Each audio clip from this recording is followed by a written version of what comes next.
pour moi, c'est que c'est vrai que c'est un film qui mélange pas mal d'influences. Donc il y a forcément une influence qui est assez majeure, qui est le cinéma Kollywood, donc qui est basé dans le sud de l'Inde, et aussi le cinéma occidental qu'on a l'habitude de voir. Et en fait, dans ce film-là, pour moi, c'était une manière de mélanger ces deux influences et d'arriver à quelque chose où on est un entre-deux. Parce que par exemple, si on prend le cinéma du sud de l'Inde, souvent, c'est de l'extraordinaire. Le cinéma indien, c'est de l'extraordinaire. Les gens, quand ils viennent au cinéma, c'est pas pour voir le quotidien, c'est pour voir un ailleurs. Et en fait, l'idée, c'est que, pour vous donner un exemple, quand il y a une bagarre et qu'il y a un coup de poing, le mec vole à 100 mètres. En France, on regarde ce même film, on le regarde comme une comédie et on rigole. Alors que pour eux, c'est quelque chose, ils n'ont pas besoin de cap ou de collant pour se dire c'est un super-héros. Ça reste un homme, mais pour eux, c'est ce côté extraordinaire. Et moi, j'ai ramené ce côté extraordinaire dans notre fiction, tout en gardant le curseur pour que si on donne un coup de poing, il ne va pas à 100 mètres, mais qu'il reste prêt pour que le spectateur occidental reste dedans. Et en même temps, il y a toujours ce code-là où on se dit mais ce pas de côté où on se dit mais ça vient d'où? Et c'est une autre manière de voir le film. Et je pense que ça c'est propre à mon univers que j'ai essayé de mettre en place. Mais c'est vrai que quand c'est un premier film, on a du mal à dire ah bah en fait c'est l'univers de quelqu'un.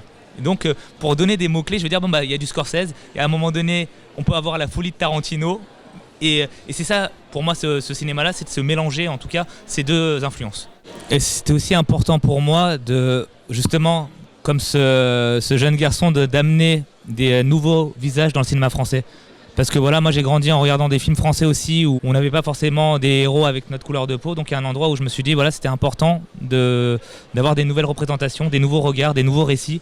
Et c'est ce qui m'a motivé aussi à faire ce film. Mon ambition c'était de vraiment ramener des codes qu'on a l'habitude de voir, des codes universels qui permettent à un spectateur occidental, parce que pour moi c'était important que le film parle justement d'abord au spectateur occidental. Pourquoi ? Parce que si j'avais fait un film que pour les Tamouls, ce film n'aurait pas pu voyager autant qu'il a voyagé sur ce film, que ce soit à Toronto, à Venise et tous les festivals qu'on a pu faire jusqu'à présent. C'est vrai qu'il y a un endroit où les gens qui vont sélectionner ne sont pas des gens de la communauté tamoule ou indienne qui vont se dire « Ah ok, on comprend les codes ». Donc c'est un endroit qui était très important pour moi, c'est que c'est le spectateur occidental qui comprenne le film. Et si le spectateur occidental comprenne le film, il y aura forcément des spectateurs tamouls qui viendront voir le film. Donc ça, c'était très important pour moi de parler au plus grand nombre.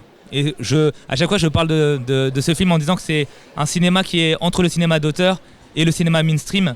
Parce que c'est aussi ça mon ambition, c'est de rassembler le plus grand nombre. Parce qu'en rassemblant le plus grand nombre, le plus de gens verront ce film. Et au-delà de ça, c'est que le conflit dont je parle, que ce soit le conflit au Sri Lanka, ça a été un conflit qui a été très peu médiatisé. Et pour moi, c'était aussi une manière pour moi, à travers ce film, de mettre en lumière ce conflit qui a eu lieu et qui a duré plus de 25 ans.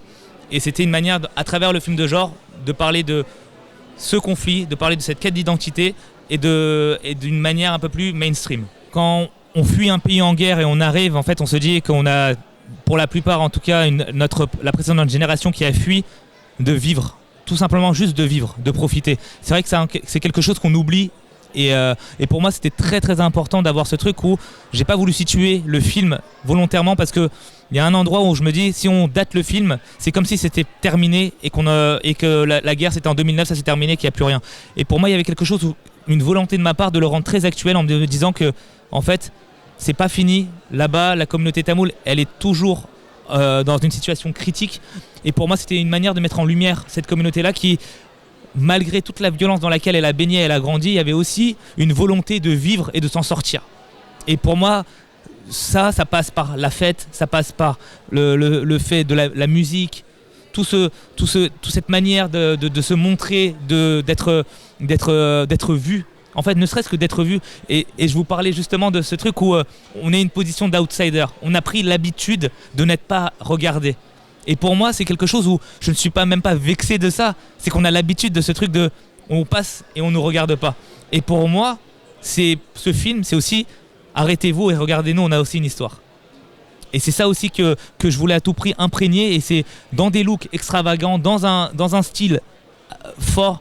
Je demandais vraiment à tous les chefs de département, je veux voir votre travail dans le film. Que ce soit la chef costumière, je lui demandais à des moments de lui dire je veux travailler comme si c'était un film d'époque, qu'on ressente le costume.